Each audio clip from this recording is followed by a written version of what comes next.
Memberikan pipi kiri. Renungan diambil dari Injil Matius bab 5 ayat 38 sampai 42. Kamu telah mendengar firman, mata ganti mata dan gigi ganti gigi. Tetapi aku berkata kepadamu, janganlah kamu melawan orang yang berbuat jahat kepadamu, melainkan siapapun yang menampar pipi kananmu, berilah juga kepadanya pipi kirimu.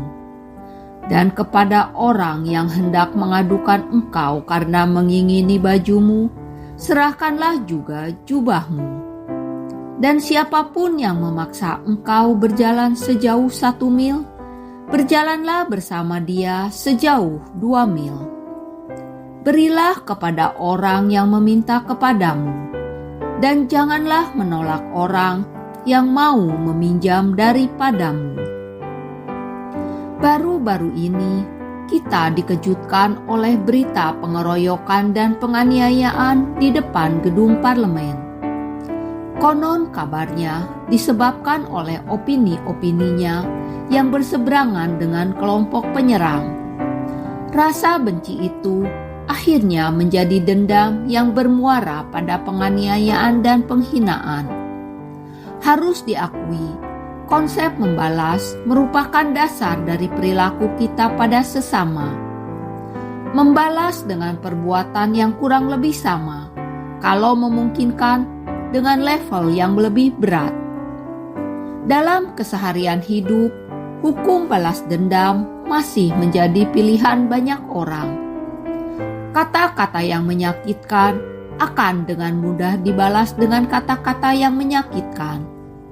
Tulisan yang menyudutkan akan dengan mudah dibalas dengan tulisan yang memojokkan juga.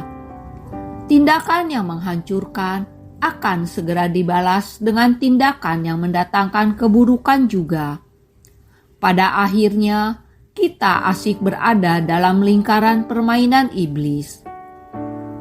Yesus tidak pernah menganjurkan sikap pasrah yang pasif terhadap kenyataan.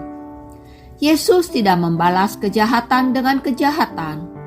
Sesuai dengan anjuran penulis kitab Amsal yang berbunyi, jikalau seterumu lapar, berilah dia makan roti, dan jikalau ia dahaga, berilah dia minum air, karena engkau menimba bara api di atas kepalanya, dan Tuhan akan membalas itu kepadamu.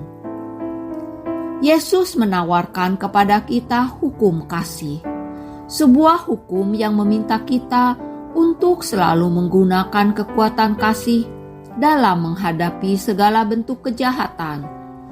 Orang-orang inspiratif menyebutnya the golden rule. Treat others the way you want to be treated. Ini merupakan dasar utama hukum cinta kasih. Kupandang salib yang tergantung di dinding. Di sana nampak jelas pengorbanan Tuhan Yesus, yang tidak hanya merelakan kedua pipinya ditampar, melainkan juga seluruh tubuhnya dihancurkan, demi menebus dosa-dosaku dan dosa seluruh dunia. Salibnya menjadi tanda penghinaan dan kebencian yang dinyatakan oleh umat manusia kepada Tuhannya. Namun Yesus tidak membenci orang-orang yang telah menyalibkan Dia, bahkan mendoakan mereka. Yesus telah memberikan contoh kepada kita bagaimana melaksanakan ajarannya yang paling sulit ini, yaitu untuk tidak membalas ketika dihina dan disakiti, dan untuk mengasihi musuh dan mendoakan mereka. Kini salib menjadi tanda kemenangan. Tuhan, tambahkanlah di dalam hati kami kasih kepadamu, agar kami dapat mengasihi dan mengampuni sesama yang bersalah kepada kami. Jauhkan kami dari sikap ingin membalas terhadap orang-orang yang telah menyakiti kami.